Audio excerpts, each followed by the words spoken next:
नमस्कार दोस्तों। करोड़ों कमाने के लिए लाखों रुपए तो लगाने ही पड़ते हैं। जी हाँ दोस्तों, आज मैं जिस बिजनेस की बात कर रहा हूं वो बिजनेस भी ऐसा ही है जो आपको करोड़ों रुपए कमा करके दे सकता है। जी हाँ दोस्तों, मगर कंडीशन एक है, लाखों रुपए आपके पास लगाने के लिए होने चाहिए। और यदि लाखों रुपए भी नहीं है आपके पास तो शुरुआत इसकी थोड़े से कर सकते हैं, 1-2 लाख से कर सकते हैं। और वो बिजनेस है ठेकेदारी business, construction business, contractor business, civil contractor business. कुछ ऐसे नाम हैं इनके जो अलग अलग तरह से अलग अलग तरीके से लिए जाते हैं। प्राइवेट कॉन्ट्रैक्टर, हैंडपंप का कॉन्ट्रैक्टर, वाटरवर्क्स का कॉन्ट्रैक्टर, पीडब्ल्यूडी का कॉन्ट्रैक्टर, ठेकेदार, प्राइवेट ठेका लेने वाला ठेकेदार, ऐसे कई नाम लिए जाते हैं।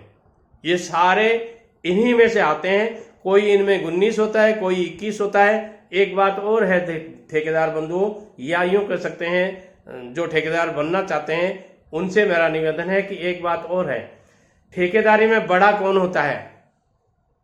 बड़ा समय होता है, बड़ा काम होता है। जिस ठेकेदार को बड़ा काम मिल गया वो बड़ा ठेकेदार बनते देर नहीं लगती। और ठेकेदार कितना भी विज्ञ हो, कितना भी बुद्धिमान आदमी मानते हो, कितना भी भला आदमी मानते हो आप, कितना भी अच्छा आदमी मानते हैं, बहुत पैसे वाला है, मगर उसको काम नहीं मिला तो ठेकेदार कुछ नहीं है। जब तक ठेकेदार के पास में काम है तब तक ठेकेदार की वैल्यू है, और जब ठेकेदार के पास काम नहीं है तो फिर ठेकेदार किस बात का है? दोस्तों, मैं कहना चाहूंगा ठेकेदार को 3 काम रोज करने चाहिए। जी हाँ दोस्तों, असल मुद्दे की बात अब बता रहा हूं आपको, इसलिए वीडियो को शुरू से लेकर अंत तक जरूर देखिएगा। क्योंकि मेरे पास में कोई लिखा हुआ नहीं होता है कि मैंने यूट्यूब पे बैठ गया और सामने कंप्यूटर लगा लिया और उसमें क्लिक करता रहा, देख देख के बोलता रहा, और आप सोचते हैं कि हाँ साहब ये अपने दिमाग से बोलते हैं। दोस्तों, ऐसे नहीं बोलते हैं जैसे मैं बोल रहा हूँ। मैं तो मेरे इस भेजे में जो है, जो मैंने परिस्थितियां देखी हैं, जो भोगा है, जो भुगता है, जो परेशानियां मैंने पाई हैं, उन परेशानियों के बारे में, या जो कमियां मेरे में थी या मेरे दोस्तों में थी, या मैंने जिन ठेकेदारों को जिन कमियों को करते हुए देखा है, उनके नॉलेज के आधार पे मैं आपको ये वीडियो पेश कर रहा हूं। ठेकेदार को 3 काम रोज करने चाहिए। वो कौन कौन से 3 काम हैं? उनमें से पहला काम है अपने काम की प्रोग्रेस जानना। मैं उस ठेकेदार को ठेकेदार नहीं मानता जो ठेकेदार रात को सोते समय खाना खाने से पहले अपने काम की प्रोग्रेस किसी भी तरीके से नहीं ले ले। आपकी साइट दूर हो सकती है, आपकी साइट गांव में हो सकती है, आपकी साइट वहां हो सकती है, दुर्गम जगह में हो सकती है जहां पहुंचने के कोई साधन नहीं हो, जहां टेलीफोन की कोई साधन नहीं हो। मैं नहीं जानता इस बात को। मैं एक ही बात जानता हूं कि आपके पास में रात को 7 बजे से लेकर 9 बजे तक आज के दिन में क्या प्रोग्रेस रही, वो डिटेल आपके पास आनी चाहिए। वो कैसे आए ये आप देखिए, ये आपका काम है। आपकी प्रोग्रेस, जब तक जिस ठेकेदार को अपनी प्रोग्रेस से ही पता नहीं है कि प्रोग्रेस क्या रही आज दिन भर की, आपकी साइट पे लाखों रुपए लग सकते हैं एक दिन के लेबर वेजेज के। ध्यान से सुनिएगा, ऐसे ठेकेदार हैं जिनके 1 लाख रुपए रोज के लेबर वेजेज लगती है। आपकी साइट पे 50,000 रुपए लग सकते हैं, आपके साइट पे 5,000 रुपए लग सकते हैं, और आप एक ठेकेदार हैं तो आपके यहाँ 3,000 रुपए भी लग सकते हैं। छोटे ठेकेदार हैं, शुरुआत की आपने, 1 लेबर है, 2 मिस्त्री हैं, 2-3 हजार रुपए में आपका काम हो जाता है। मगर मैं उन सभी से कहूंगा कि अपनी प्रोग्रेस डेली लिया करें। जब तक आप अपनी प्रोग्रेस डेली नहीं लेंगे तब तक आप एक अच्छे ठेकेदार नहीं बन सकते। दूसरी बात मैं कहना चाहूंगा कि अपना बैंक बैलेंस जानना आपको बहुत जरूरी है।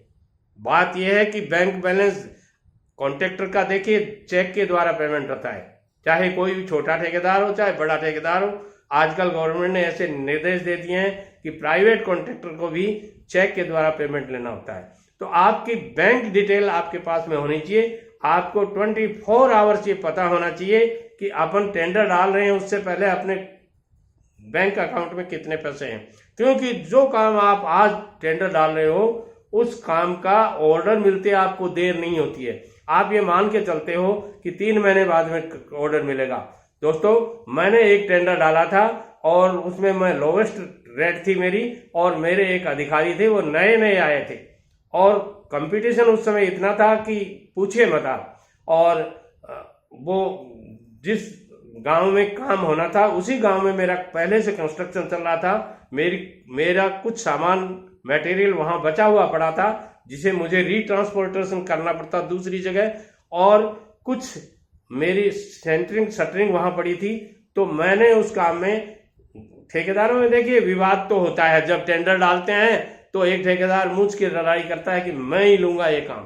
कुछ ठेकेदार ऐसे होते हैं कि अपने से नीची रेट डलवाने के लिए दूसरे ठेकेदार को थप्पी मार मार के पंपिंग कर करके बता देते हैं कि ठेकेदार जी काम तो मैं ही लूंगा, आपको नहीं जाने दूंगा।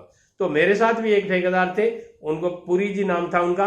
उन्होंने कहा काम तो मेरे आएंगे, घर तो घोषियों के ही बढ़ेंगे, मगर सुख मुंह से ही नहीं पाए। इस तरह की उन्होंने एक शब्द निकाला था मुंह से। तो मैंने कहा क्या मतलब हुआ इसका? बोले मतलब ये है कि आपका काम चल रहा है वहां, और ये काम मैं लूंगा, क्योंकि मेरे को पता है कि आप नीची रेट नहीं डालेंगे, चाहे कितनी भी रेट हो जाए मैं काम लूंगा। अब साहब मैं भी उस समय जवान उम्र में था, और जवानी में खून तो आप समझते हैं गर्म होता है, तो मैं भी छोटी उम्र में था। तो मैंने रेट थोड़ी खींच के डाल दी, क्योंकि मैंने वो निकाल दिया कि अपनी 20,000 रुपये 25,000 रुपये तो इनके ट्रांसपोर्टेशन के और के लग जाएंगे, अपन दूसरी जगह कैंप लगाएंगे और लगाएंगे, तो क्यों नहीं अपन इसमें से ही आधे कर देंगे। तो छोटा सा काम था, मगर उस समय मेरे लिए तो बहुत बड़ा था। तो मैंने उसमें रेटें थोड़ी सी लोवेस्ट डाल दी। अब वो अधिकारी नए ही आए थे, पहले दिन आए थे और दूसरे दिन टेंडर खोलने थे। तो उन्होंने कहा कि एस.एन. शर्मा। मैंने कहा मैं सर, खड़ा हुआ मैं, और मैंने कहा मैं हूँ सर। तो उन्होंने मेरे को कहा आप ऐसा करो, अपने बंगले पधारो, ये टेंडर आपने डाला है? मैंने कहा हाँ। क्या खा के आए थे? मैंने कहा दही रोटी खा के आया था सर। तो बहुत ज्यादा बोलते हो तुम। मैंने कहा तो बोलने तो आप जो सवाल पूछ रहे हैं उन्हीं का जवाब दे रहा हूँ।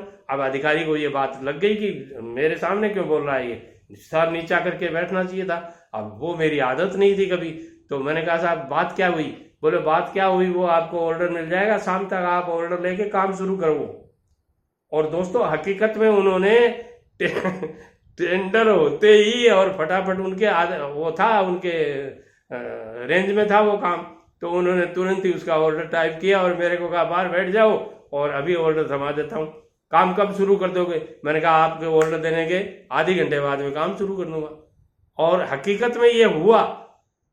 और उन्होंने कहा बैठो गाड़ी में, मैं लेआउट देने चलता हूँ तुम्हारे को। जब वो वहां से निकले तो थोड़ी दूर जाने के बाद में एक मेरा ट्रक फंसा हुआ था, खड़ा था। तो उन्होंने कहा ये गाड़ी? मैंने कहा साहब इस पे लिखा हुआ है देख लीजिए। क्या इस पे तो सत्यनारायण शर्मा ठेकेदार लिखा हुआ है। मैंने कहा सर मेरी है। अच्छा तेरी गाड़ी है? मैंने कहा हाँ। चलो ठीक है, आगे चले। थोड़ी दूर बाद में गर्मियों के टाइम था, रोड के ऊपर मिट्टी आई हुई थी। भाई मोटरसाइकिल से जा रहा था तो उसकी मोटरसाइकिल खराब हुई खड़ी थी। तो उसने हाथ दिया, रोकिए साहब। बोले क्यों, कौन हो तुम? बोले मैं सत्यनारायण शर्मा ठेकेदार का छोटा भाई। तो बोले बैठ पीछे। और मैं भी पीछे बैठा था, भाई को भी बैठा लिया। अब आगे जब साइड पे गए तो आगे वहाँ गेट के ऊपर ही छोटा भाई मिल गया। हम 7 भाई हैं तो 7 में से 6 भाई ठेकेदारी करते हैं। तो उसने कहा नमस्कार साहब। बोले तुम कौन हो? बोले मैं सत्यनारायण शर्मा का छोटा भाई। तो बोले बैठ पीछे। अब आगे साइड पे गए तो एक भाई पानी लेके आया। वो बोले आप? बोले मैं सत्यनारायण शर्मा का छोटा भाई। बोले क्या हो तुम, कितने हो? ऐसे करते करते जहाँ वो निर्माण कार्य हमारा एक एक्स्ट्रा वहाँ पहले से ऑलरेडी चल रहा था, वो 20 फीट गड्ढे में था। तो वहां जब उतरे तो वहां एक भाई तैयार खड़ा था, हाथ जोड़े, कंक्रीट चल रही थी। तो आप? बोले मैं सत्यनारायण शर्मा का छोटा भाई। बोले लाइन में खड़े हो तुम्हें मैं गिनता हूँ कितने हो। ऐसे करते करते सब वो आ गए। और जब आने के बाद में वापिस हम साइड से ऑफिस में आए तो उन्होंने कहा भाई तू आदमी नहीं है, भूत है। मैंने कहा कैसे? कि तेरे तो भूत कमाते हैं, सारे भाई कमाते हैं, तो 10% 5% बिलो भी डाल देवे ना तो तेरा काम तो चल जाएगा। तो दोस्तों ठेकेदार को हमेशा अपने काम पे, अपने आप पे और अपनी रेटों पे विश्वास होना चाहिए। और जो आदमी अपना बैंक बैलेंस यानी पीठ जिसकी मजबूत नहीं हो, ये पीठ मैं भाइयों को या आपके साइट के ऊपर जो काम करने वाला आदमी होते हैं उनको अपनी पीठ मानता हूँ। जब आपकी पीठ पे कोई झेलने वाला हो, आपके थप्पी देने वाला हो, मैं खड़ा हूं तेरे पीछे तू चिंता मत कर, इस तरह आपके साथ में कोई होता है, तब आप सक्सेस होंगे।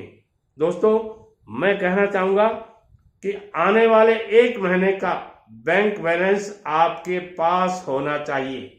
यानी आपका काम, आपको चेक, मान लीजिए किसी कारण से आपका चेक होल्ड हो गया, रुक गया, किसी कारण से आपको पेमेंट नहीं मिल रहा है, तो भी आप कम से कम जितनी साइटें आपकी चल रही हैं, ध्यान से सुनिएगा, जितनी साइटें आपकी चल रही हैं उतने पैसे 1 महीने तक आप उनको घर से पैसे दे करके, अपने बैंक अकाउंट में से पैसे दे करके काम चला सको, इतना पैसा आपके पास होना चाहिए, तब आपका काम चलता है। इसलिए मैं कहना चाहूँगा कि हर ठेकेदार को इन चीज़ों का ध्यान रखना चाहिए, और जो ठेकेदार इन चीज़ों का ध्यान नहीं रखते हैं उनके साथ क्या क्या बीतती है वो मैं कई बार मेरे वीडियोज में बताता हूँ आपको, कि मेरा अनुभव कहता है कि ठेकेदारी शुरू करने के बाद से लेकर आने वाले 5 साल में 90% ठेकेदार, 90% ठेकेदार क्या हो जाते हैं, केवल 10% ठेकेदार बचते हैं, और वो 10% में से 5% डी क्लास में जो रजिस्ट्रेशन कराया था उसी में रहते हैं जीवन भर। ध्यान से सुनिएगा। और बाकी जो 5% हैं वो डी से सी में, सी से बी में, बी से ए में और ए से AA में हो जाते हैं। कारण क्या है? यही सारे कारण हैं। वीडियो पसंद आता है सारे दोस्तों को शेयर कीजिएगा, लाइक कीजिएगा और कमेंट कीजिएगा, और मेरी चैनल यदि आपने अभी तक सब्सक्राइब नहीं किया तो जरूर कर दीजिएगा। नमस्कार।